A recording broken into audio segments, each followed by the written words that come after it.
It is February already, 2023, and it is time for another live stream. And if you see me tonight, I'm going to be doing lots of this. I've moved around, I've moved things around in here a bit, as you will see. The camera's moved around. This thing's stuck on my face now, but there's a reason for that, and I'll explain what that is in a moment.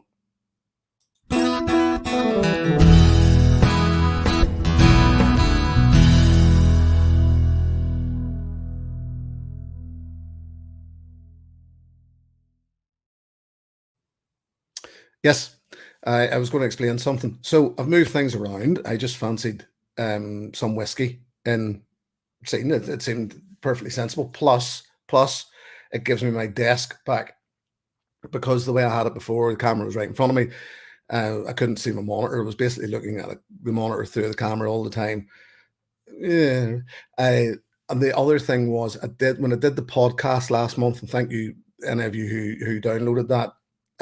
It was the mic was further away from me. It meant that there's not an awful lot of soft furnishings in this room, so things tended to bounce around a bit, and that sort of bouncing around picks up awful awfully easily whenever you're recording. And it just takes very little of a gap. So this should be a bit clearer tonight, hopefully. Hopefully. So what else was I going to say to you? Right. We're going to have a live stream tonight about independent bottling. I'm saying it about independent bottling. It'll be like the last one. There'll be some bits of it about independent bottling. There'll be some other bits that'll just be us rambling. As I described the last podcast, it was basically some men talking, and that was pretty much exactly what it was. It was, but in fairness, it was some men talking about whiskey generally. I'm warming up my palate this time with a little bourbon and Coke. I know it probably seems sacrilege to some people, but I've just decided to warm up this time. I'm going to dive quickly into the chat before we move on, before I get in my usual guests. And Jeff Whiskey's in early doors. Jeff, good to see you, my friend. Whiskey with Molly, Ben. I've seen Ben already. Paul M. Greetings from Montreal. Paul, welcome.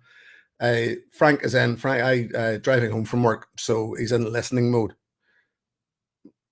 He's also in texting mode. Frank, just drive carefully, please. I would ask. Whiskey Works, Graham was speaking to. Cheesemeister, Stephen, how are you, buddy? Jimmy Legan, Blair, good to see you. Blair, I will be in contact because I want to find out when you're coming to Scotland because I would like to catch up. Lee J. Brown is in. Hell's Wid is in. Helen, I think already said it, but once again, hold on here. Sneaking in the back door there. You can get in a minute, big fella. Happy 60th birthday to Andy. Dennis Tichlar. Oh, I can feel myself blushing already there. Good evening, first time live, and it is Dennis. Thank you for joining in, honestly, buddy. Thank you. Jason Bradford, Highland Hamish, good to see you, buddy. Donner Pass, Tim, Sandy McDonald. There's Hamish and Sandy are both in. I met Hamish and Sandy at the Glasgow Whisky Festival last year. They're both Inverness men, and it was weird. I when I'd seen them at first, I'd sort of known Hamish in the background, but I'd never met Sandy before.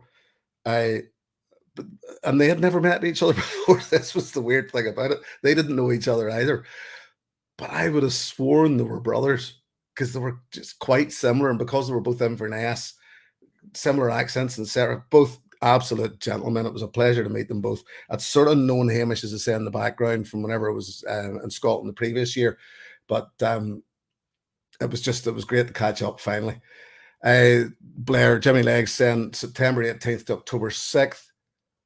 I'm sure I'll work, yes, because that's prior then to the Glasgow Whisky Festival. So there'll be some way of working that in. Will Evans, your new name to me as well. Neil Laverty. Neil, you shouldn't be in the chat. You should be somewhere else right now. And Dez is in. Good to see a nice wee crowd in there. Let me see. Yes, there we go. Sorry, I was just checking. There was a bit of private chat going on in the background there. So there, that's, I think, everybody caught up with, I think. So what I'll do is I'll bring in the guests. I did say earlier there's going to be a lot of this because if you imagine now that you, the viewer, are there, this is my monitor, this is the chat. So I'll just be shooting around all over the place. I haven't, I'll not be avoiding you. I'm not doing that. I'm just trying to take everything in. So I'll bring in the battalion, shall I? And we'll get some chat going. So we'll start. I tell you what I'll do. I'll bring them in one at a time, and then we'll maybe do a bit of chat about what we're going to chat about. And I'll bring in. Here's a guy, a gentleman that couldn't make the last live stream, unfortunately, and I'm glad he's back tonight. Drew, over in Arizona. Hey there. Doing good, Jim. Thanks. Good. Glad to hear it. The reason I brought you in first, we're talking independent bottling. I'm actually going to open a sample. I'm not doing the samples blind tonight because we're talking about independent bottling. So I actually went through samples that I didn't have blinded out already and just picked out some indie bottlings. And the first one, just before I got chatting to you, Drew, and I think this must have came from Neil, who's out there somewhere. It's a James 80 Glenmorangie 10-year-old Oloroso Hogshead, bottled at 57.3%. And the reason I'm saying it must have came from Neil is I know that Neil's a big James 80 fan. He get very much into James 80 last year. So I'm thinking that came from him. I didn't write on it who it came from. So yes, Drew, sorry. You were, the reason I brought you in first, you've, and I appreciate this, you've taken the ball and run with it here on the independent bottler thing, because what I explained before, if anybody doesn't know, is that we have a WhatsApp group, a group chat that for the Highland Battalion, and we chat behind everybody's back whenever there's nobody in the chat room, and we talk about these things. And you actually ran a bit of you got to the point where you ran a bit of almost a questionnaire to see how or what sort of percentages we had in our collection of indie bottlings, and you had quite a high percentage, I believe. Yeah, no, that's true, and it was a surprise to me. And then after I stepped back, I tried to kind of understand why I had 25% of my bottles were indie bottlings. And as you know, I had kind of an affinity for one particular indie bottler, very small, Nalbrauren, and I just really resonated with their backstory. And as it turns out, they had a bottling that just blew me away, and it was the first peated whiskey I've really loved. So there were a lot of reasons why I kind of ran with that bottler, and got a half a dozen bottles. Was that their Kalila? Yes, it was with the PX finish, and yeah, it's still one of my favorites. So I really kind of had a connection with them. And there's also a few distilleries that there's no chance I would ever see them over here in the U.S. unless I got them through an independent bottler like SMWS. So I've done that as well. Yeah, no, it's fantastic. It's because I know you introduced me to Nalbrauren, and we were chatting prior to going live about how they've been off the scene for a while now. They sort of had to take a back seat because of personal reasons, etc. And I mean, you said it yourself, and you're 100% right. This is all a bit of fun for us. We'll have to remember that things go on in our lives, and I suppose especially whenever you're a small concern, which technically they are, it's even harder to keep going, even.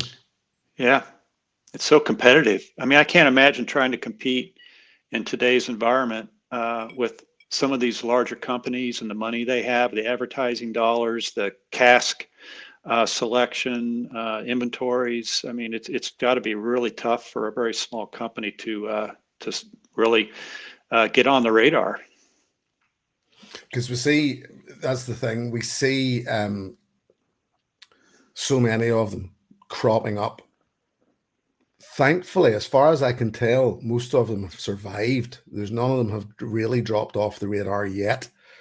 Even the likes of the guys at Nebraron, yes, with their troubles and all, they're still there in the background. But as you said, it must be very difficult to compete, especially whenever these distilleries are actively releasing casks for that purpose. Yep. Yep. And, I've been encouraged to see that they've shown up on social media here of late, Nabraran that is, and starting to post more frequently, which gives me the feeling that they may be, still in the game, and we might see something from them soon. But like I said, it's just such a competitive environment for our dollars these days. I know I'm getting much more selective on where I put my money. And plus, I've also kind of gotten to the point where I don't want to have too many more bottles in the house. So, I've slowed down quite a bit. And I think a lot of people probably have. Excellent. Well, Drew, thank you very much. Listen, I'll keep you on screen. I'll click the mute button and I'll bring in our next guest. And I'm going to see, nobody knows who I'm going to bring in next. So everybody's sitting ready I can see the faces. Who will we bring in? Let's bring in our friend, if I can unmute him. He's maybe muted himself. Let's bring in Tony. Tony, have you muted yourself or have I muted you? I can't get that to unmute. There we go. He's here. How's it going, folks? Very well, very well. And you are also a fan of the indy bottler. Yes, definitely. Believe it or not, it was you started me on it. Oh. With a sample, because I sort of hadn't a clue, really, having what independent bottlers were or the reason for them. So I actually think it was an old particular Jura was the first. Yeah, that was my fault. Yeah, sorry about that. No, it was the best Jura I've had. That's the thing about it. I mean, Jura, people will still argue with me, but it's like all of them, it can be done right. I know we mentioned this yet again back screen, that it's one of those things, independent bottling, we are all capable of becoming independent bottlers. It's only a matter of getting the license. These casks are readily available. That's what Drew and I were, talking about there, that these casks are available to buy. Yeah. But that doesn't mean then that we're not going to walk aside, take our cask, run with it, and as I said earlier on, butcher it and just release something that's not palatable. Yeah. The next independent bottler I tasted it was because Ben Nevis, I had tried the traditional McDonald's and old bottling of it, and I wanted to try more of the stuff, but trying to get the distillery bottlings was near impossible. So that's where I started chasing the independent bottling then. The thing is too, it's a great way, and I think Drew would probably agree here, it's a great way of introducing yourself to a distillery, that we're almost going now, it sounds stupid, but we're almost going backwards, where we'll try the independent bottling first and then look at official bottlings. Yeah. Because I suppose then you're tasting it as, as raw as it can be, Yep, that's a good way of putting it. That's a good way of putting it. You're getting that spirit in a quality version. I'll not dip into it too far yet, but there was something else that had in the back of my mind about the way these the way these independent bottlers now are growing up. So you look at saying Douglas, it's a bit of a stretch for me to say Douglas Lang growing up. Douglas Lang have been growing up for a long time, but what I mean is that the Edward Hours, the Adelphis, the Douglas Langs, etc., moving into the stage of, right, we've been independent bottlers, we can remain independent bottlers, but let's try making this stuff ourselves. You know, and there's more than that out there. Yeah, I think it was one of the Roy's free pubs when they had Fred Lang, and he was saying it's got to the point where he's been in the whiskey business for so many years, he sort of felt he had to then start distilling. Is it Strathile? No, it's Strathyla. Strathern, is it? Is it Strath? I thought Tomatin were Strathern independent bottlings. What are Tomatin then? Is that not released? I think there may actually be a couple of different ones. Anyway, but yes, no, that's the thing, and it's great to see. And I suppose technically that's what's happening in Ireland. So, I'll tell you what I'll do, Tony. I'll move you off into the background as well. Perfect. And I'll bring in, if you don't mind, I'll bring in my good mate, Graham. Once I get his mic up, there we go. And it's off, it's on. There we go. Very good, mate. So, all good. And the reason why I pulled you in there is you said about, and whenever we were talking about indy bottlings, and I know you're another fan, and most of us in here now are all members of the SMWS. Yeah. You mentioned it whenever Drew fired up the question in the group chat about indy bottlings, and you said, and I thought it was a very valid point, unless you're including Irish whiskey distillers who don't have a distillery, well, or have a distillery in the background as such. Yeah. So you would agree, you would agree with me, I think, wouldn't you? You would say that these new distilleries in Ireland are technically independent bottlers at the moment. Yeah, to an extent, I would say they would be. Like, I know now you have a handful of them have their own liquid now, but before, like, for them to get started up and get things going, they had to source it from somewhere. There was no way. Mm-hmm. You see, this is a prime, and they are a prime example of something that I've had my eyes open to recently. There's a very good reason why I call myself a novice. It's because I'm still learning, and I learned something recently that I wasn't aware of. I was telling people that certainly, the sort of under law, these Irish distillers weren't allowed to say where their spirit came from. Yeah. Which it turns out is not right. That's not the full story. The full story is that, or the actual story is that it's what we were saying about independent bottlers in general. Mm-hmm. The producer doesn't want to. The producer doesn't want their name on the label for the simple fact that if the person that bought the spirit off them takes it away and butchers it, they're not going to look at, for example, I buy a barrel and say it's Whiskey Novice Whiskey produced in Bushmills. Anybody then will look at that and go, "Oh, it's produced in Bushmills. I don't like Bushmills because I've maybe went away and completely, I've matured it in a X something and then shifted it into something else, and just made a real hash of it."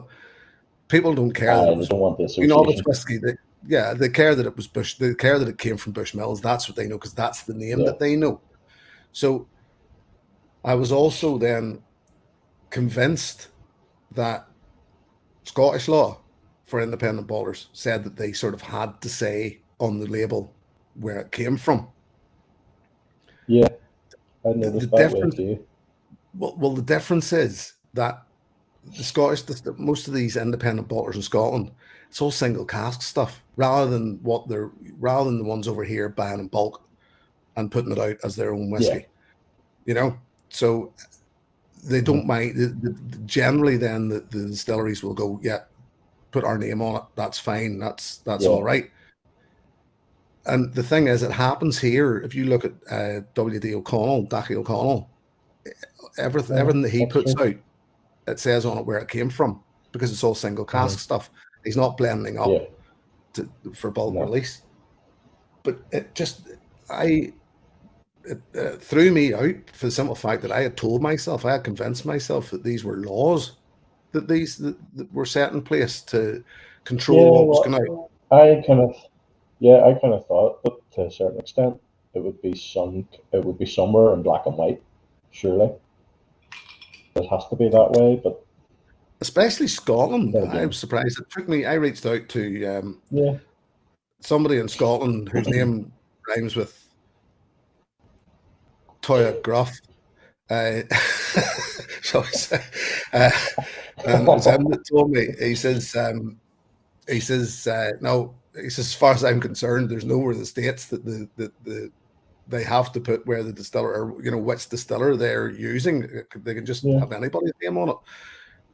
Or say anybody's name. They don't have to say where it came from. And it just shows you, as I say, we're learning all the time, and we're still no further ahead here in Ireland, and that they're still sourcing. The reason why, and I think it's a chat for another time. Ralphie did say a few weeks ago, and I know it got a few of our backs up. He said a few weeks ago about it being deceitful by these Irish distillers by not. By not putting their name on it or whatever. It's not. I still don't consider it deceitful. It's perfectly within their rights not to put the name on it. So that's the way it is. That's just the way it is. Sorry, I felt like sorry, Graham. I spent all my time talking at you there. You had a rant.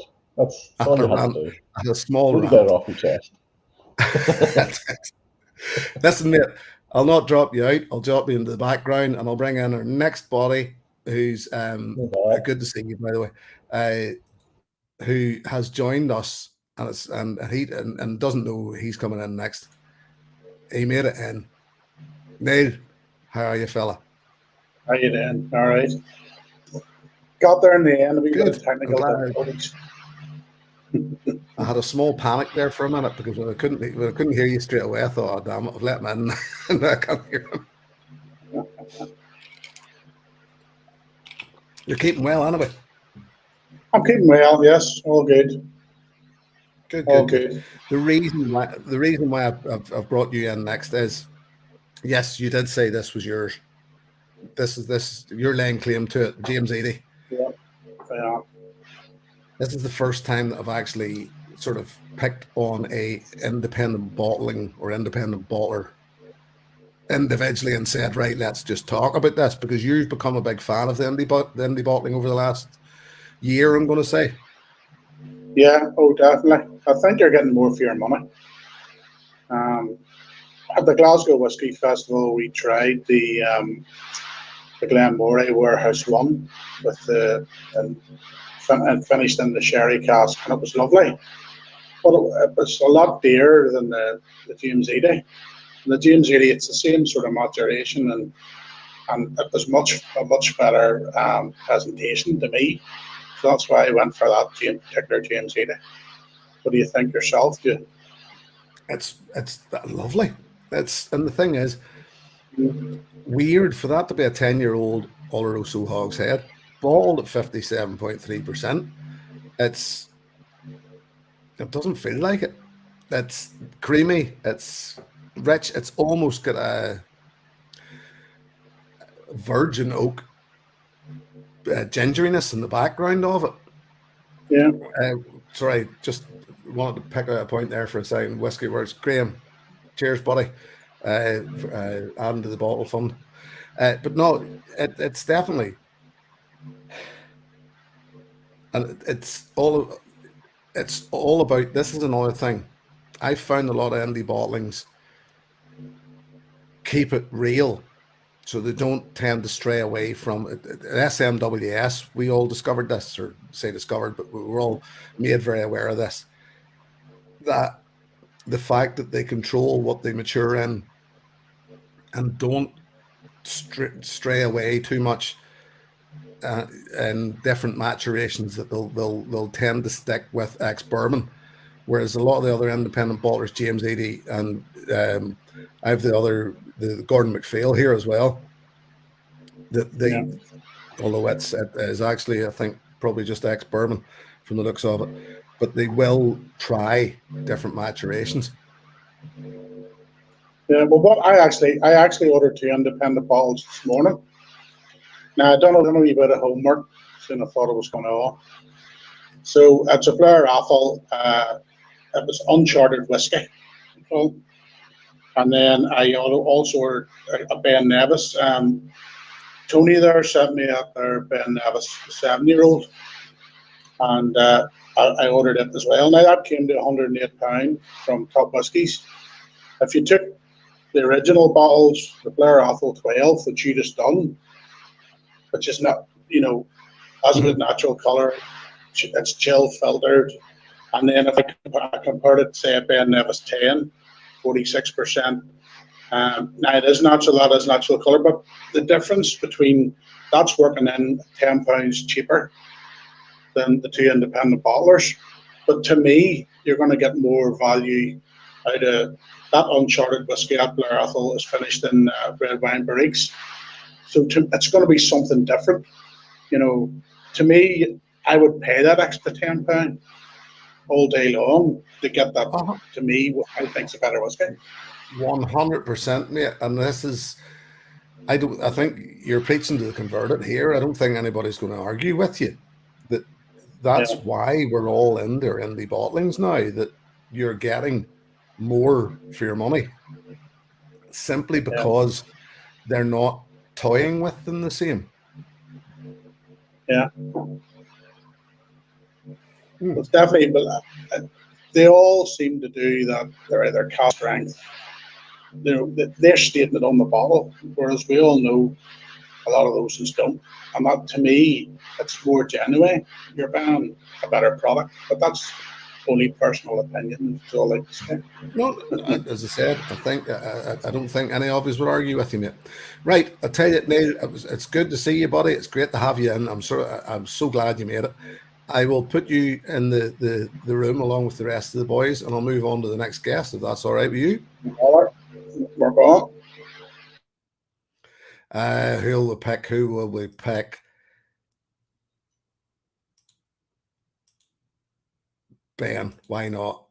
If I can get that mic ears unmuted. There we go. Hi, Jim. How are you? Very well, sir. Very well. We never even really get a chance to chat in the background there because it was all last minute. There's so many of us in here. So, indie bottlings. Funny, actually, there was something whenever Neil and I were talking there, who's just decided to just balls out call himself Whiskey. And I have the utmost respect for that. I only just noticed it there. Fair play to you, Neil. Fair play to you. This doesn't work in the podcast, by the way, but I mean, he's just called himself Whiskey. That's the best thing ever. But indie bottlings, I had a question that was aimed right at you, and I can't remember what it was. It was something that Neil said, and I just thought that's Ben can answer. That's why I'll pull him in next. You introduced me to a lot of indie bottlings or bottlers. Yeah, I think I got into indies because I'm relatively new to whiskey, and the whiskey community was a massive thing for me getting into whiskey, and whiskey sharing and dram swaps during COVID. And very quickly, I was speaking to people like yourselves and Roy and stuff, and I was like, I can't swap any whiskey with you, because if I say, have you tried Deanston 12? You're going to look at me as, I'm mad. So I started buying more weird and out there stuff, which happened to be independent bottles because it's limited in what you can get, and that just allowed me to share more whiskey. And then I got into it more, and I did the same as Drew. I did a count the other night, and I've got about 100 bottles, and about 25% of mine are independents. It's a great, as I said earlier on to those guys, I think it just steers you in directions now. I could easily see people now getting into whiskey and never buying an official bottling Yeah, it's. I mean, I'm also, because I'm wanting to explore so much whiskey. I don't tend to rebuy a lot of bottles, so I'm on to the next thing. So once you've kind of maybe not gone through a whole core range, maybe leave out some of the older age statements in terms of you try them, but you're not going to be able to afford a bottle. Then you're down the rabbit hole of independent bottlers, and all of a sudden you're just this whole new world opens up to you, and you get to things like Diageo distilleries that they don't even have their own core range. Apart from flora and fauna aside, you've got your Linkwood and your Ballion, and there's some amazing independent bottlers of that liquid that you're not going to get to taste from Diageo. Love it. Absolutely love it. I haven't had a bad independent bottling out of those oddballs, those Dillunes and Linkwoods, etc. Because I love Linkwood, and it takes the independent bottlings of it. Don't get me wrong, as you said it, the flora and fauna, what was it Drew said? The flora and fauna series. Drew pointed out to me the other day, and I thought this was very funny that if you look at it, it just says FFS, which obviously means something else. But it's all right getting introduced there, but you're not getting a true evaluation of what those hidden distilleries are capable of via that flora and fauna series. I like it. I just have this thing for it. There's the fact that most of the flora and fauna series are the only representations outside of independent bottlings, as you said, from those. I always keep saying blend fodder distilleries. That's what they're there for, to make blend fodder. I quite like the flora and fauna series, but then you need more. You want more. It's all right getting that. All that's doing is dangling the carrot in front of you. That flora and fauna series. Then you got to go to the independent bottlers to find the good stuff.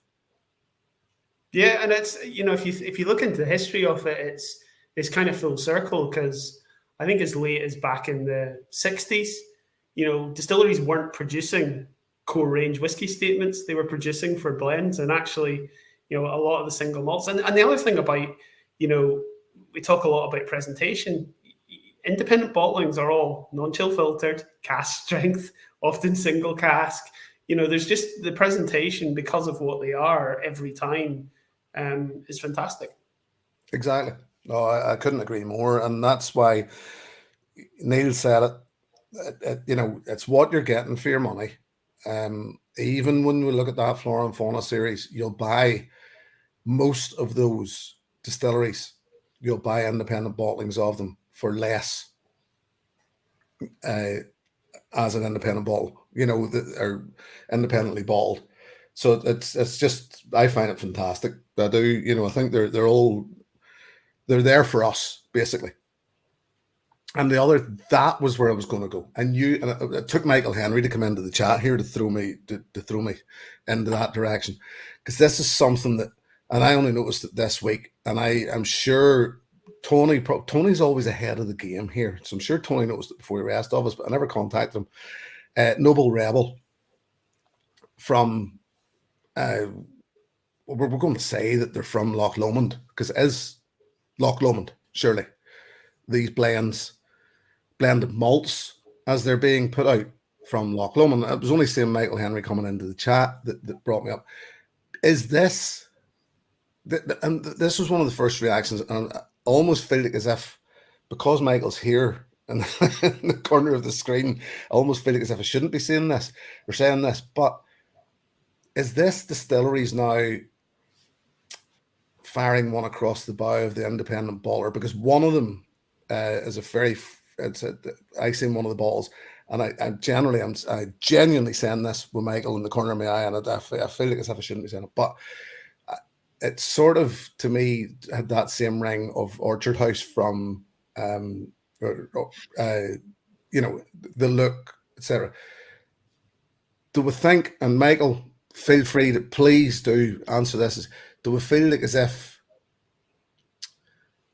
the distilleries themselves are trying to sort of go, look, we can do that too? And obviously I'm talking about, what do you call them? Glazer. Compass box. Ben, and this is to you now. I know you're looking a bit startled there, but do we think that this is distilleries themselves going, well, look, we'll put out a blend? I think there's a place. I mean, obviously, I don't work in a distillery and don't have any experience working in a distillery, but I think there's probably, Michael maybe tell you better, but there's probably a bit of a disconnect between the people making the whiskey and the people marketing the whiskey. And that's why you'll see like Teaspoon, independents where they're not allowed to use the name and things like that, because marketing people in general, and this is very broad brush generalization, are obviously work for a brand and very, very protective about that brand. Whereas I think, we've got to remember as well that like a 10-year-old independent bottling coming out today has been in the works for 10 years. It's not like, they just made it a couple of months ago. So, if independent bottling stopped today, well, they wouldn't stop today. They'd go for another 25, 30 years because the independent bottlers, or the larger ones, certainly have the stock. And you've got to imagine as well that it's probably feast or famine in terms of, I imagine as an independent bottler, it's maybe a bit harder at the moment getting stock in.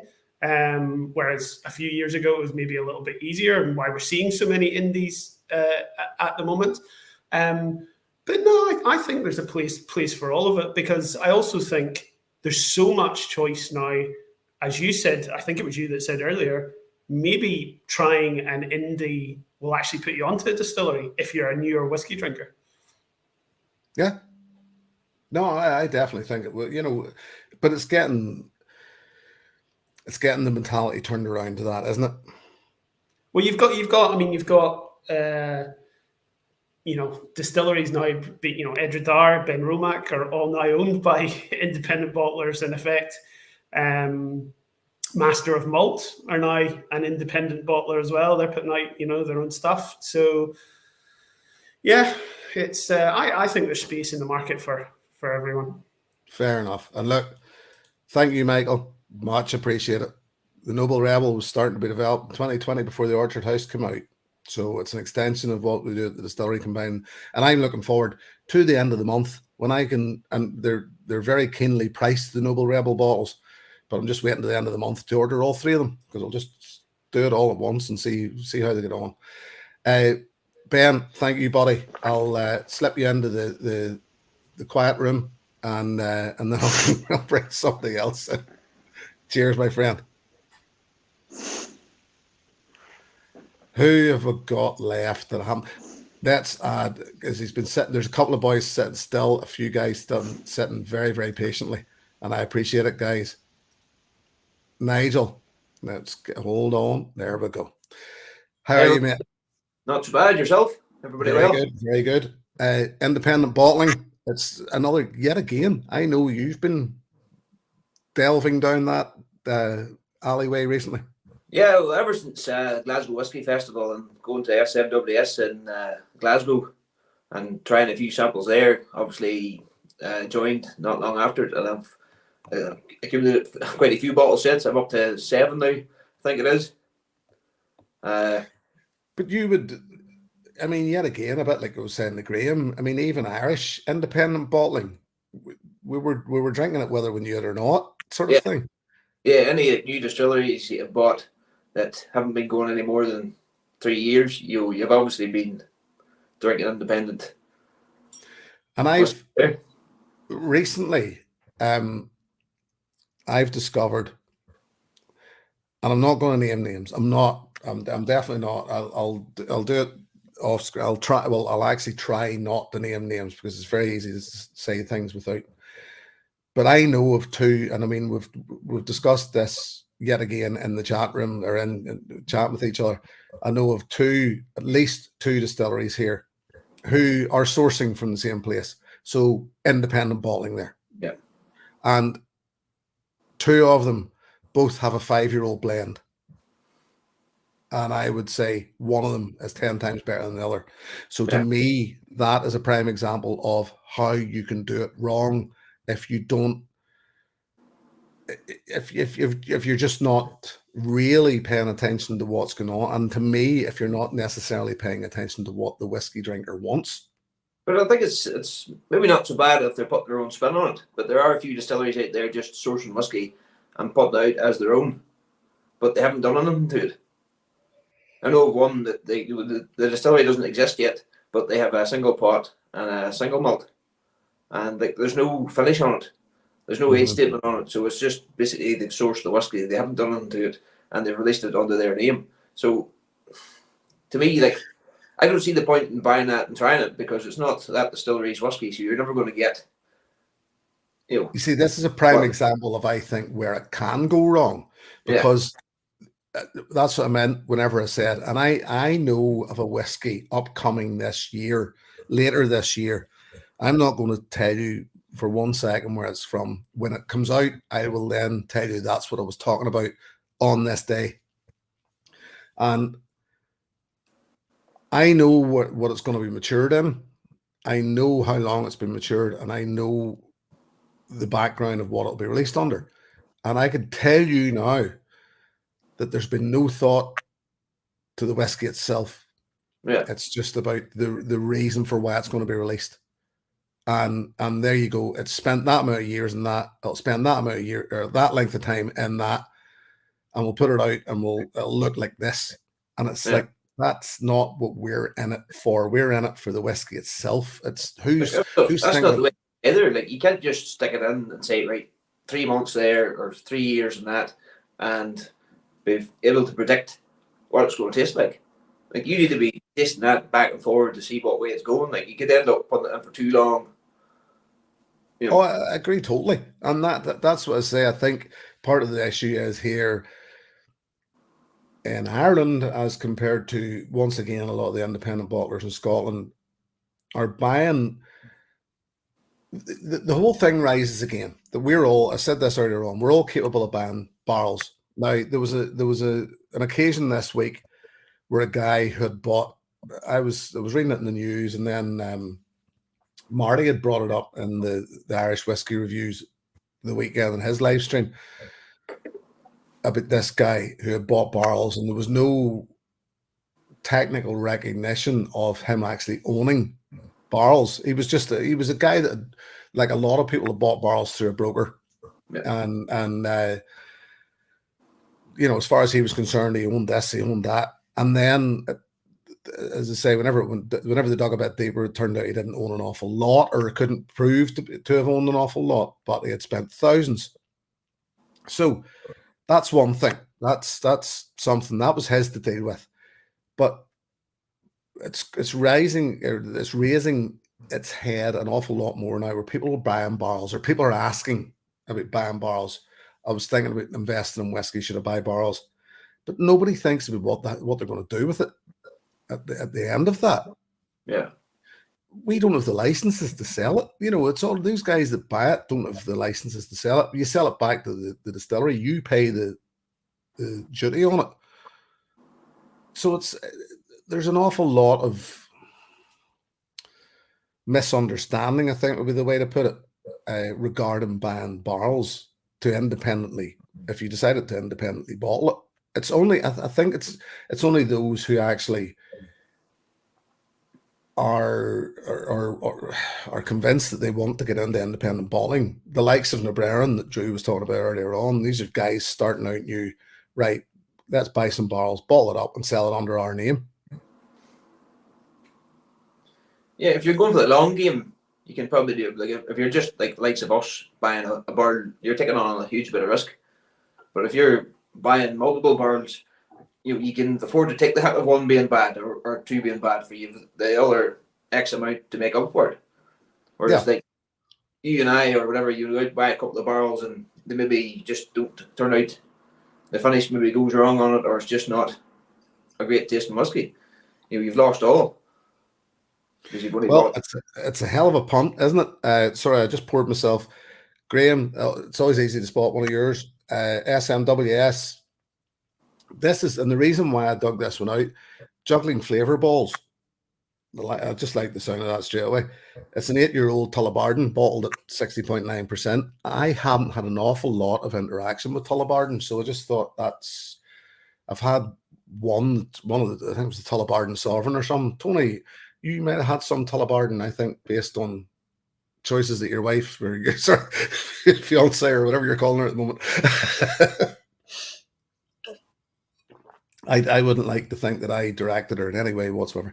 But no, it's a chance we take, isn't it, Nigel? That even you or I to go out there and buy, we would be trying to make a whiskey, trying to get a whiskey that suits people. Yeah. Suits us. And the thing to remember is that what suits you, what suits me, doesn't necessarily suit everybody else. You know? Yeah. Right, mate. I'll drop you into, as I say, once again, put you on the quiet step. And Okay. I'll bring in somebody else because I've got something fresh in my mind at the moment, and if I don't bring him in now, I'll forget about it again. I'll see you in a minute, buddy. Al, I missed you earlier on, buddy. I appreciate you being here, and I apologize for I wasn't dissing you. Like, I just, no worries. I'm just on the iron brew here to keep good on going. you. Good on you. The reason why, and I nearly forgot, I've nearly forgotten already what I was going to say, but I haven't.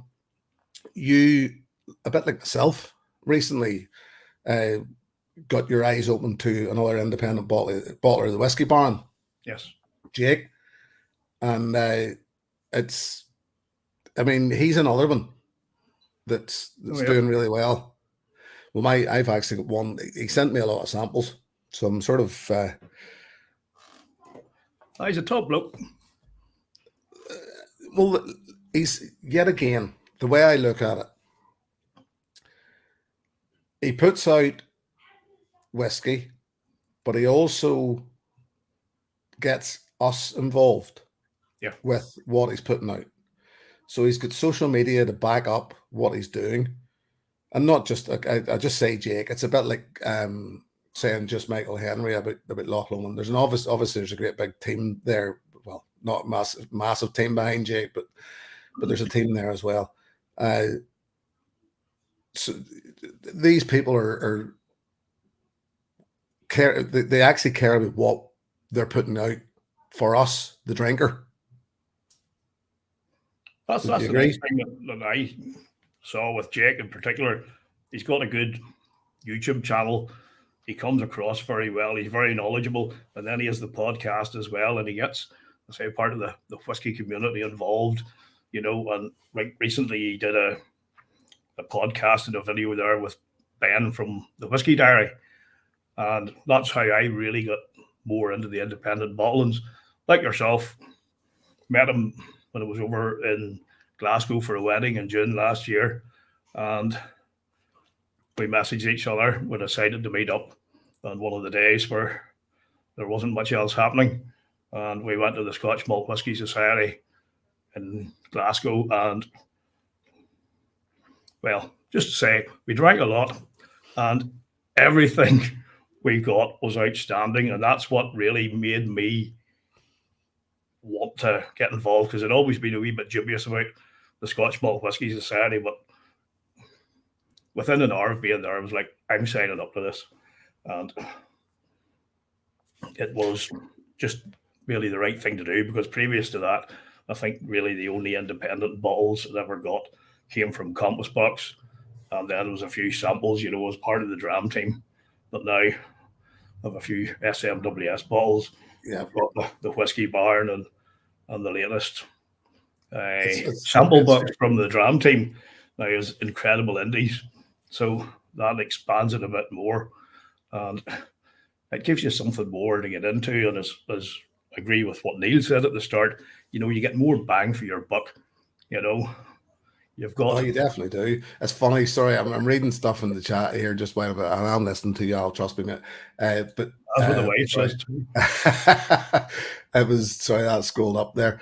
It was Whiskey Room Stuart. I haven't seen you in a long time, buddy. Good to see you in. Because Stuart's another one. I probably should have had Stuart in for this tonight, because he's a mad fan of the indie bottlings, to the point where pretty much nearly every one of Stuart's reviews, I'm sure anybody has noticed, is all indie bottlings now. And it's and this is the thing, it's one of those things that I've tended, as I know have you, Al, tended to avoid is indie bottlings, because it's a very, very narrow audience whenever you come to that thing, especially with the likes of SMWS, where there's an outturn of 75 bottles or something stupid like that. It almost feels, I've always felt that like you're personally, and I appreciate what Stuart's doing, I really do. Just personally, it's one of those things I almost feel like as if I'm rubbing people's noses in it sometimes, because it's like, look what I've got. That's one of the things with independent bonds. It's a snapshot. You know, you've got something there. You've got something there that, like, literally a handful of people in the world have. Yeah, that's right. And it's like I've stayed away from doing any reviews on the Scotch bottle whiskey stuff, because at the end of the day, you know, for that sort of a niche, you're preaching to the converted, and a lot of people in general just say, "Oh God, I'll never be able to get that," and just they'll not even click on, you know. But then there's maybe some other ones where we could maybe do something and maybe sort of spread the love and try to get more people into it as well, because that is, I think, a natural progression. Once you get into whiskey, the more you want to explore, and then you actually taste what can be done by some of these independent bottlers. You're like, you'll take a sip and you'll go, wow, that's brilliant. So much better. And it's just, I think it is the way to go. And I know this year I'll be going down more of the independent route as well, to try to get as many different ones as possible. And I definitely, after my last Jura experience, want to try to get an independent Jura to see if I can finally get one that I like. Did I never send you the sample that I sent Tony? No. Not that I'm aware of. No, that's sort of no. The reason why I'm asking is because I'd completely forgotten about it. I've still got it. It's a signatory, was it, Tony? Yeah.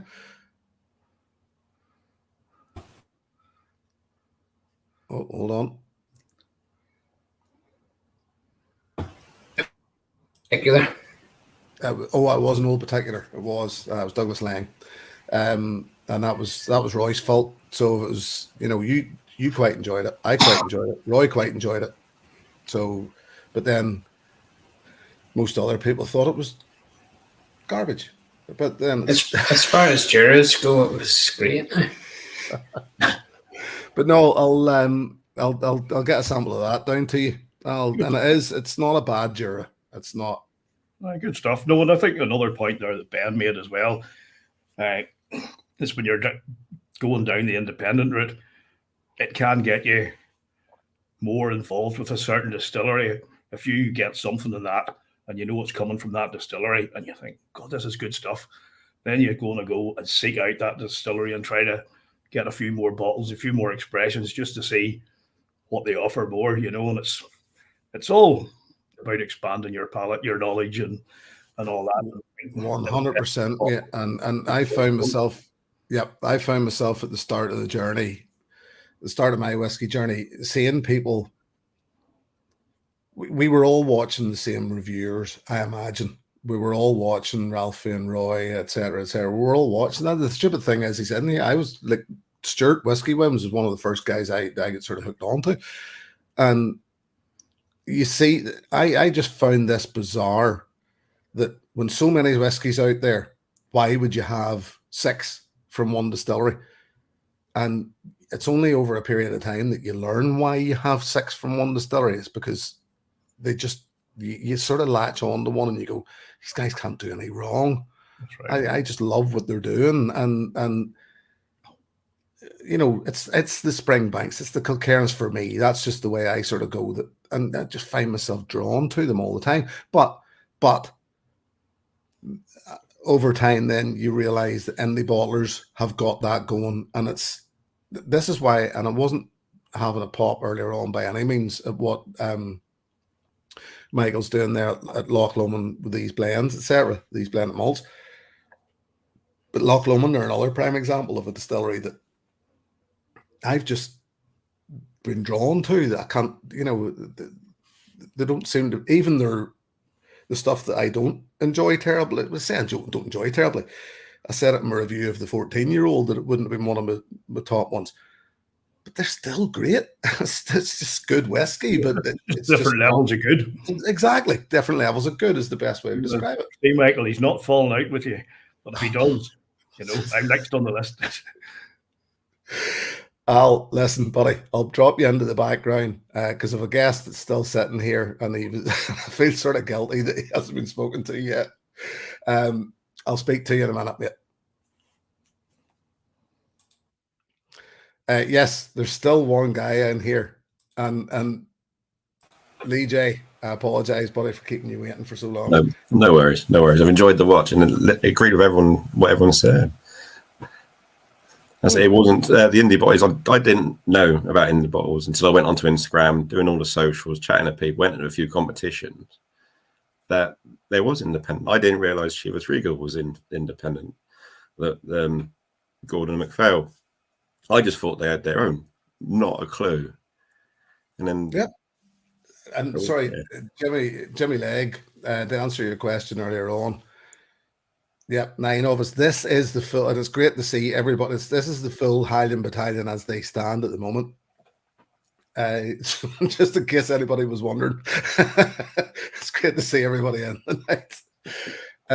But no, and it was you said the same thing, Lee J. It was weird. It was genuinely for me. It was weird being at the Glasgow Whisky Festival with you, because you and I have very similar magnets where whiskey's concerned. That you sort of see people getting drawn to certain places, and you can see, and they were another one. Festivals are a great example for things like that, where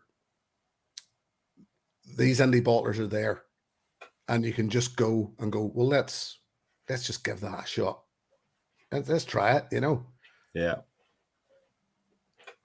Well, yeah, I think the last one, wasn't it? It was James Eady, drawn to even Adelphi. Yep. Fantastic stuff. Reasonably priced for what you're getting.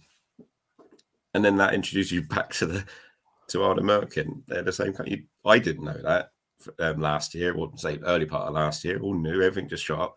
FOMO kicks in. Got to get it. Wow, they can do this as well. It's just everything. An early Bunnahabhain, but it was a Gordon MacPhail. Granted, it was only a 43%, but the flavour in there was amazing. It's bizarre. I've actually got a Gordon MacPhail Lechic here that yet again Neil gave me, and that'll be the next one to pour. And I found it bizarre that it was 43%, to the point where I thought that can't be right. There it is. There's the bottle. Yeah. I actually Googled it earlier on and thought, why would an independent bottler release something at 43%? And it was true bill. It was actually 43%, but it nearly just showed that and then buggered off. What was all that about? Look what I've got. See you later. Graham said in the chat here, and Graham, they are. Remember the 26th, it was Kleinish and a 5-year-old Ben Nevis. It's indie bottlings once again. I think we're all in full agreement that even going back to what we were talking about in the last live stream, and what's being discussed an awful lot recently, pricing. Where independent bottling's concerned, yeah, you're getting more for your money. It's that simple. Yeah, definitely. So yeah, like you said earlier on, there's not one here. It's not an SMWS member. I think it is Big Al. You one, mate? I can remember. Yeah, well, that's it. And it was only because we were at the Whiskey Festival. We popped in there, and it was an Aladdin's Cave. It's just shelf upon shelf of green bottles. Every single bottle was a different cask. It's mind blowing. That was one of the reasons why I sort of held you to the end too, was because SMWS for me, we've all been there, we've all done that. SMWS is one of the best, personally for me, just because I still like the fact that they do tend to keep everything very, very natural. Now, I know there's Stuart's thrown into the chat, but we haven't spoken about Thompson Brothers. I haven't spoken about Thompson Brothers. And yet again, SMWS, Stuart's also said this, he hasn't really looked at them. So that's the thing. We've all got our favorite indie bottlers now as well. We've gone beyond our favorite distilleries to the point where we're going, this is my favorite distillery, bottled by my favorite independent bottler. Yeah. How sad are we? Yeah. It's like you were saying before, we all get drawn to certain distilleries. And I did that over the last few years. It's Glenalec he started. It was Edward Howard, even though there's only a couple. What I got, I enjoyed. And now I'm thinking or searching for the independent bottlers of those certain distilleries. I'm trying to see what else is out there. Deanston and then Loch Lomond now, and then with SMWS, and they're popping up, and there's some beauties. And like you said, the pricing is fantastic for single casks. Loch Lomond, and I am not for 1 second here, Michael, because I know you're in there. Everybody that's listening, I'm not belittling Loch Lomond. But here's something I'm going to say. Many moons ago, do you know the way whenever you go somewhere sunny, Tenerife, for example, and you have the guys trying to sell you knockoff watches or fake watches or whatever. A nephew of mine one time came back from holiday with a Timberland watch, a knockoff Timberland watch, and went, "What do you think of that?" And I went, "Why would you buy a knockoff Timberland watch? You can buy the real thing for like 80 quid. You know, it's not, why would you buy it?" And I was going to say that, and this is, as this, and generally, this might sound wrong, but this is Loch Lomond for me. I haven't looked down the independent bottling line of Loch Lomond at all, for the simple fact that what the official bottlings are doing is more than enough for me. Did I save myself there? Did that sound all right? You did fine, mate. You did fine. You know, it's I wouldn't go out there and spend money on somebody's independent bottling of Loch Lomond. I'm sure there's great independent bottlings of Loch Lomond, but I still, and I rave about this, and I'm not saying this because Michael's in this chat once again. Like that independent bottling that they put out there, the 9-year-old, or say independent bottling, sorry, single cask 9-year-old at that price, I just can't believe it. It's not, you know, what was it, £65 or something for that 9-year-old. Yeah. So Michael's saying nothing to say it. Appreciate it, buddy. But no, that's the way I look at it. Why there's distilleries out there, and it's not just Loch Lomond. Bunnahabhain, I think, or another one. Even Deanston, you know, well, there's a couple of distills, and well, actually, we'll go into the other distill and say Tobermory as well, whose prices I don't think are extortionate for some great official bottlings, and they still, well, not so much Deanston, but there's some great independent bottlings of Tobermory, Leitchik, and Bunnahabhain out there. Right. We've had everybody in. You've all had your turn. You've all had your say. I didn't say anything earlier on. We've done very well there. We've ran for an hour. Personally speaking, I know it might feel a bit weird. There's at one point there was 9 of us in here. There's 8 of us in here at the minute. Neil may come back, may not. If this is a podcast, if this is going out as a podcast, I think it'll work better in this format. That we take our turn, we'll have a bit of a chat. I'm going to wrap it up, but I'm going to wrap it up with a bit of a game. I've created this game, and to be honest with you, if I'd have played it earlier on, it would probably have worked better for the simple fact that it was fresh in my mind. The fact that I've had a few now has probably and the but we'll get through. So this doesn't require noise from anybody, but you never know. All of my guests are very, very welcome to unmute themselves at any time, except Al, maybe. He is laughing. We'll get through this. So I've poured myself a recovery dram of Neil's. Neil has left the building. Is Gordon MacPhail Lechic 12-year-old. Weirdly, once again, I'm very surprised that that's being bought at 43%. Let's give it a quick nose. Yeah, it's Lechic. Love that stuff. Somebody unmuted them. Who was it? Jim. Yeah. So I just, one thing that I wanted to mention just real quick is, there's amount of risk when you're an independent bottler on trying something different that maybe the distillery doesn't offer. And there was a point that I believe Michael made that I read recently that said, we know which casks work with our spirit. We've been through that learning curve. And so we select accordingly, where conversely, the independent bottlers are, I think, still going through the learning curve potentially. And if they get something that doesn't really work like they want, what's going to happen? It's probably going to be released to the market, and we're going to have like a White Walker. Not that Johnny Walker does that, but I mean, it's going to be that kind of caliber whiskey potentially that hits the market.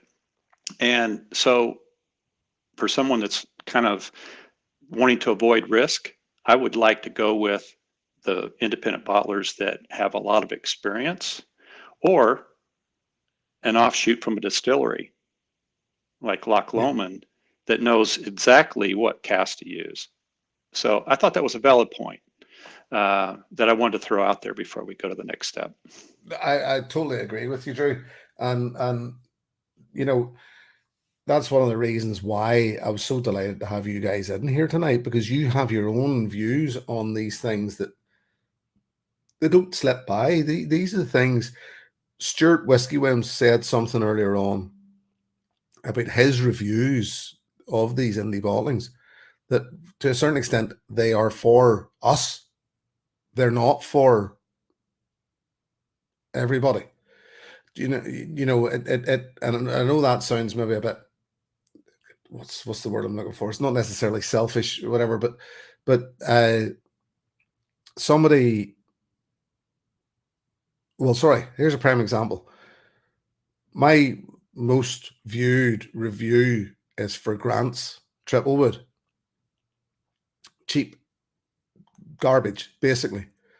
So, and I'm actually going to do a series of reviews soon on more cheap garbage, not to try and get views, but to see if that's if there's a thread of people more so watching.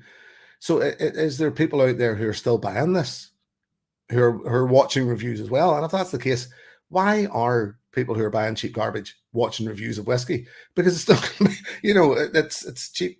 It's cheap whiskey. It's not that it doesn't need to be reviewed technically.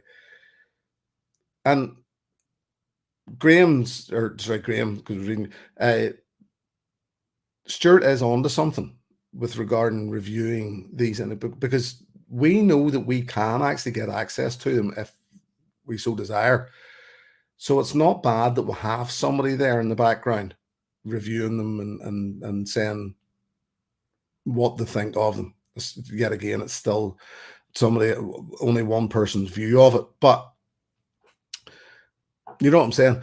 But Drew, yes, a very, very good point. And I still think that indie bottlers are for the enthusiast.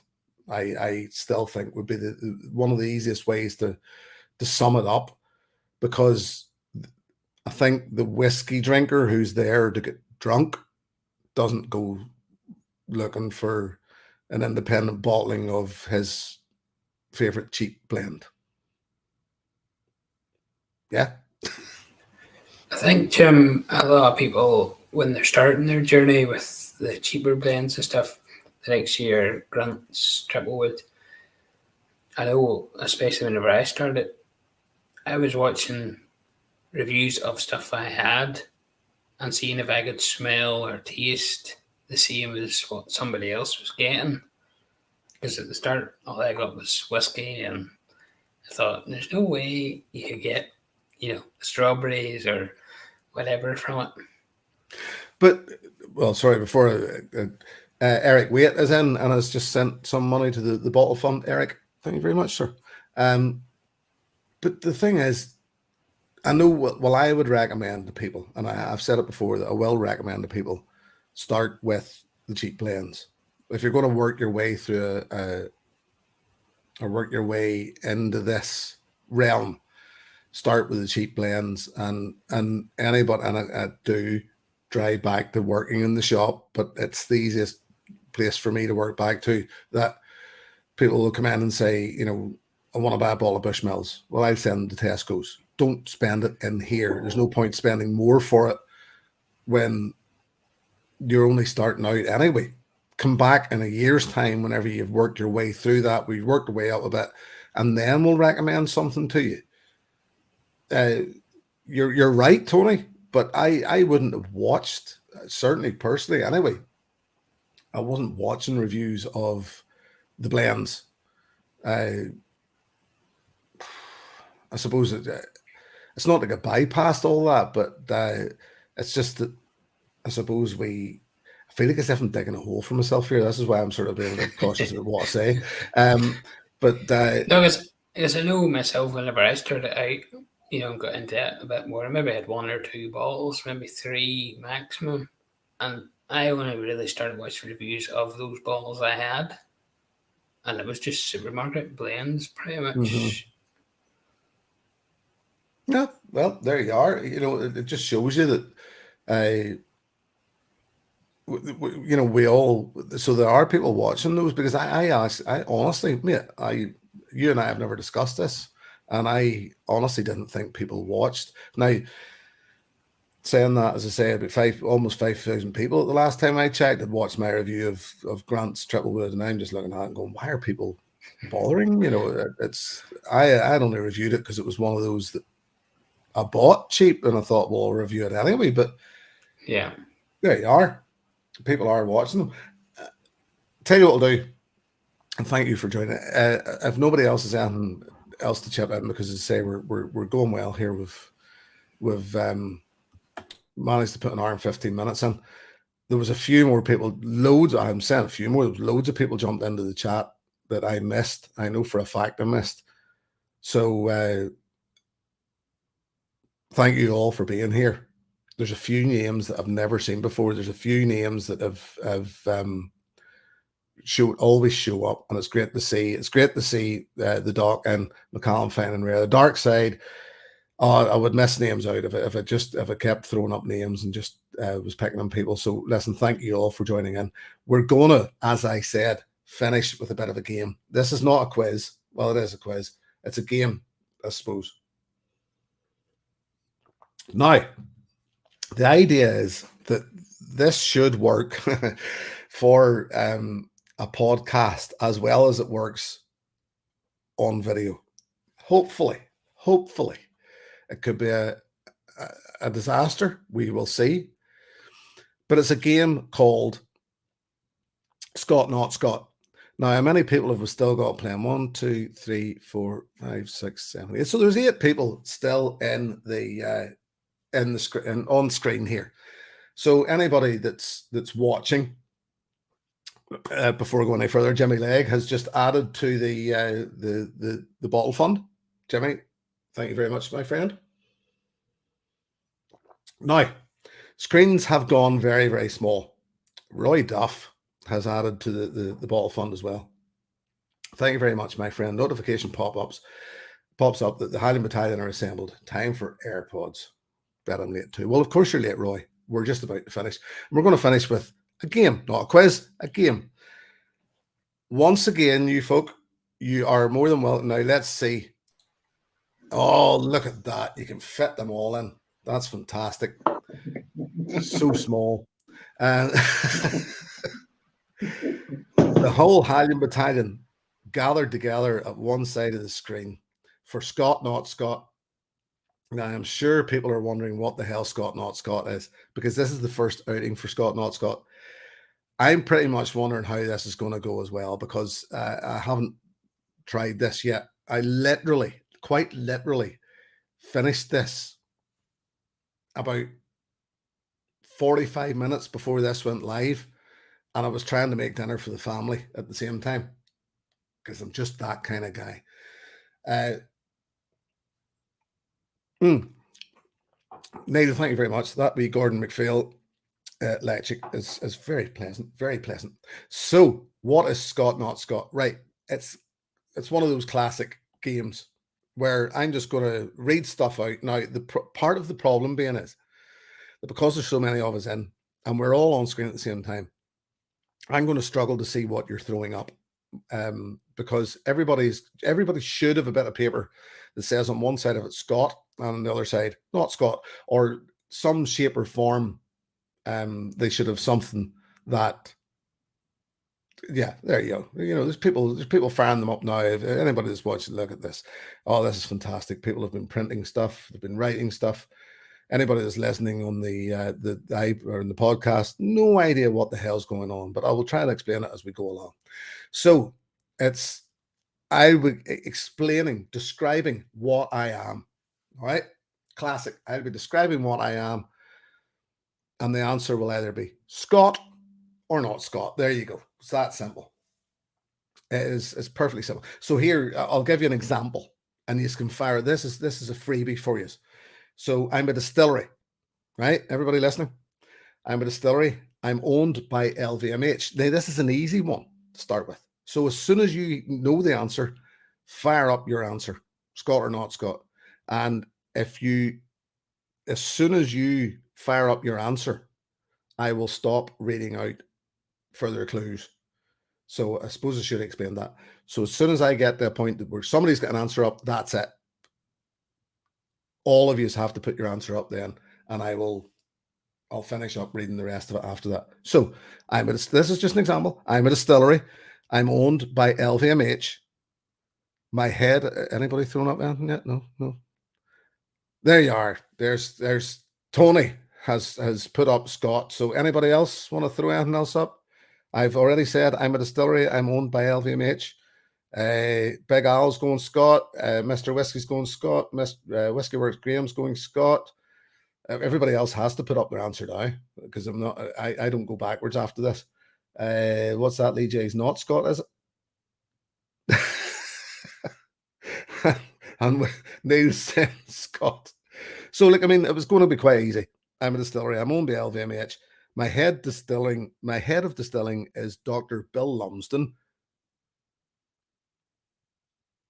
And let's just for the as I say, this was only an example.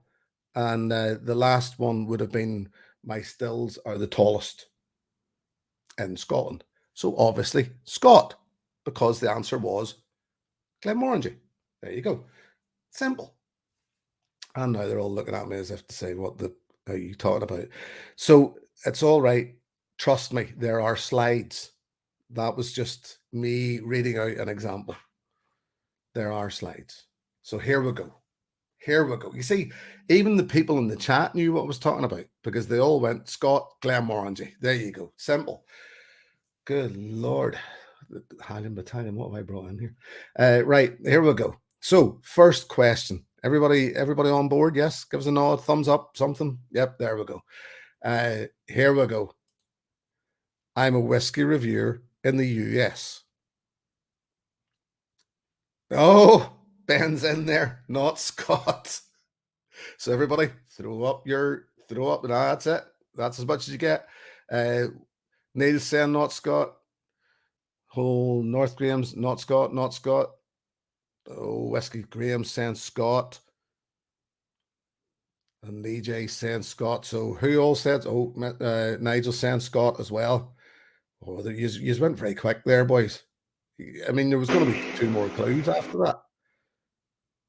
So let's just see how confident you are now when I say, along with my good friend, I have been reviewing whiskey on YouTube since 2013.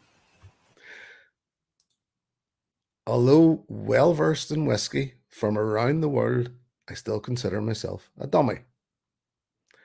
Ben's nodding. He's very confident with his answer. It's not Scott. It's Bart of the Scotch Test Dummy. So you can see where this is running. So the reason why when I got people to put their things in brackets, you could have a different spelling of the word Scott. Pete Head went Scott. He was wrong. Dark Side said not Scott. He was correct. There was a few. Sugar Kitty said Scott. She was wrong. Jimmy Legg, 1 for 1. Good on you, Blair. There. So now you can see where this is going. I spent hours on this from about 5 o'clock to 6 o'clock. I'm an island distillery, right? Number 2. Now we're getting on to, I'm just keeping an eye here because these are on 2 pages. So I'm just watching to see if anybody's firing anything up. Nobody's going to jump this time. I'm an island distillery. I started distilling in 1936. No, nobody biting. My stills are direct fired. Aquaviti says Scott. And Ben Nevis. Ben Nevis. Ben Slater is following suit. So that's it, boys. Everybody show their answers. There we go. Mr. Whiskey saying Scott. Whiskey Works Graham saying Scott. North Coast Drams saying Scott. Big Al Scott. Whiskey Neil saying Scott. Drew, what was yours? Sorry, buddy. Scott. Lee J, not Scott. Right. So, Lee J, I think you're on your own there, buddy. The man behind me trained at Hazelburn Distillery in Campbelltown in 1920. Anybody want to change their mind now? It's too late.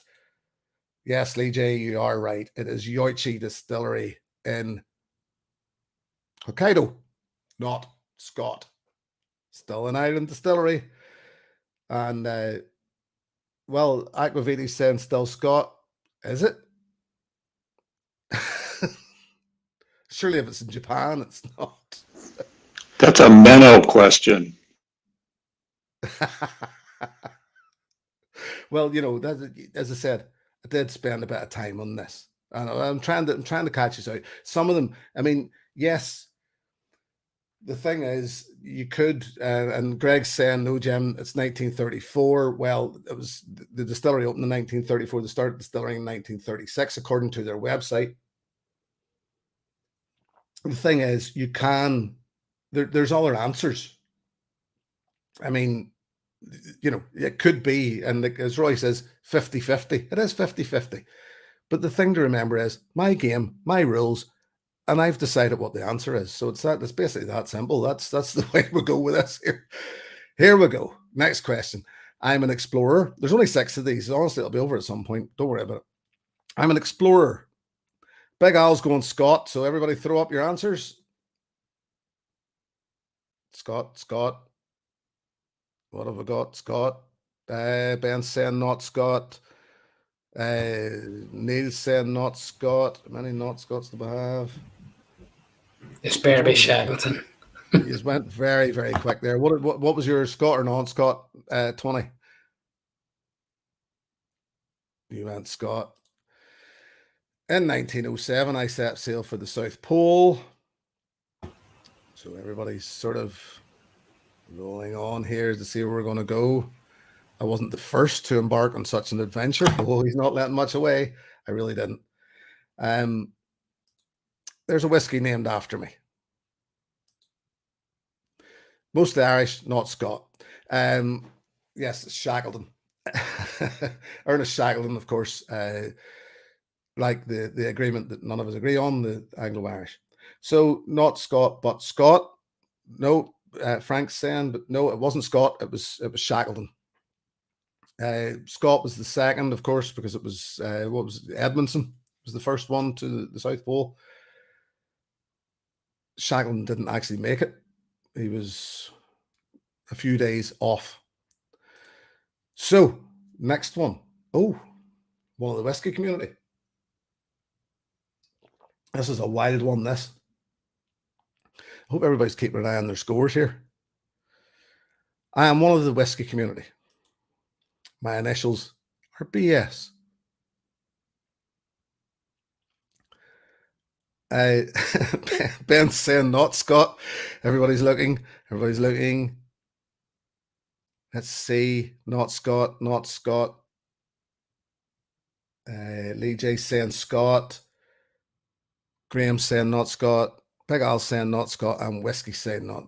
Whiskey Neil, you're going to have to change that. I'm one of the Whiskey community. My initials are BS. My online handle reflects my love for my dog as much as that for my whiskey. I work for Celtic Football Club. And the answer to this one, of course, is C. No one knows.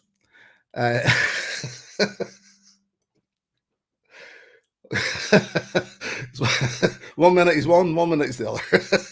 And Ben himself is saying not Scott, so we'll take his word for it.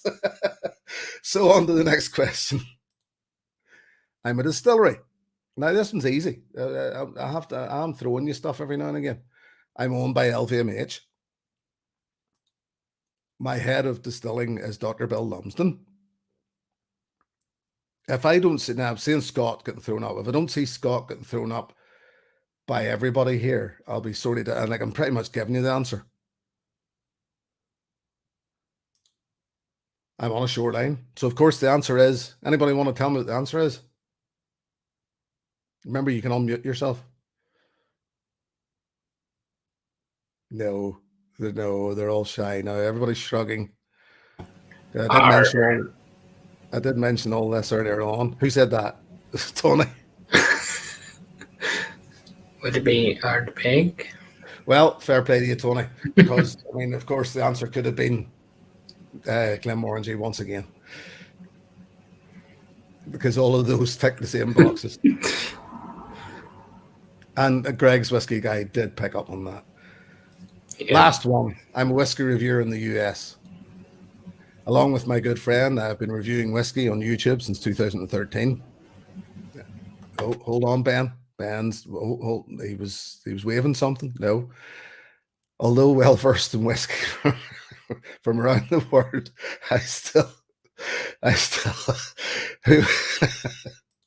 the answer's part. I told you earlier. So there you go. The first round of Scott, not Scott. Oh, I enjoyed that. How did you all do?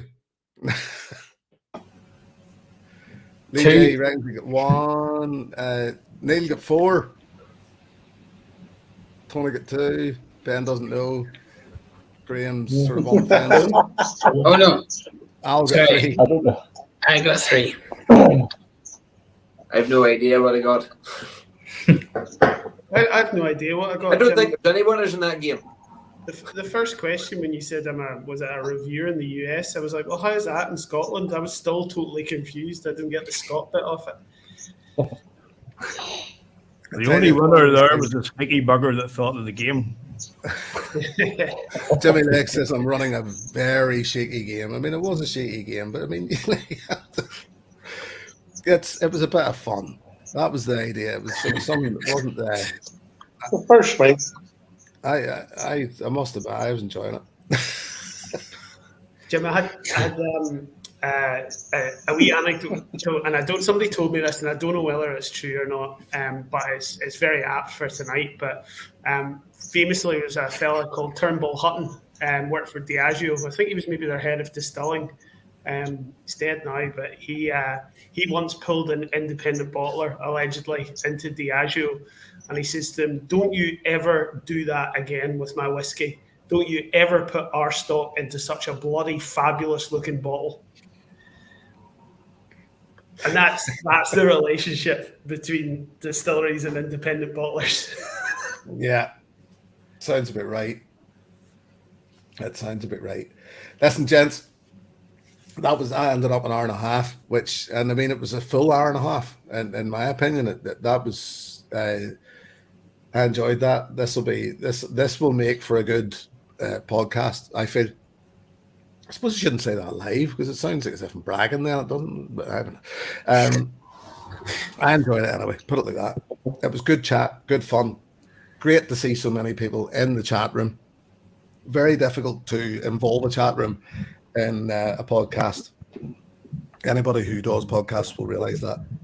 But listen, thank you very much, gentlemen. Again, thank you as always. Very, very much appreciate it for you coming in and spending your time on a Monday evening to share it with me. Thank you very, very much to everybody in the chat. Always appreciate it. Always appreciate it. I'll drop a wee thank you in the chat before I'm finished. I'll say to my guests, as usual, guys, very, very much appreciate it. And hopefully we'll see you in a month's time. Thank you. I'll just, I was going to say I'll drop you out in the order that I brought you in, but I can't remember what order it was. So I'll just I'll just drop you all out at once. Cheers, lads. Good to see you again. Cheers.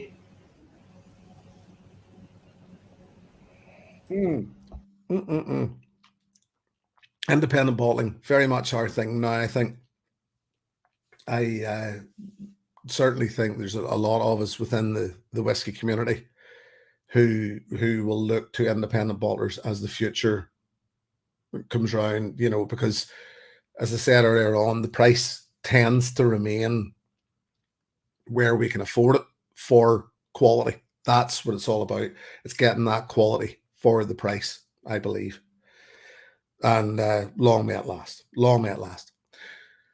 Thank you all very, very much for joining me. I apologize once again for not getting into the chat as much as I should probably. But when you've got 9 guests, when you've got games going on, when you're trying to make it into a podcast, it's not possible. It's just not possible.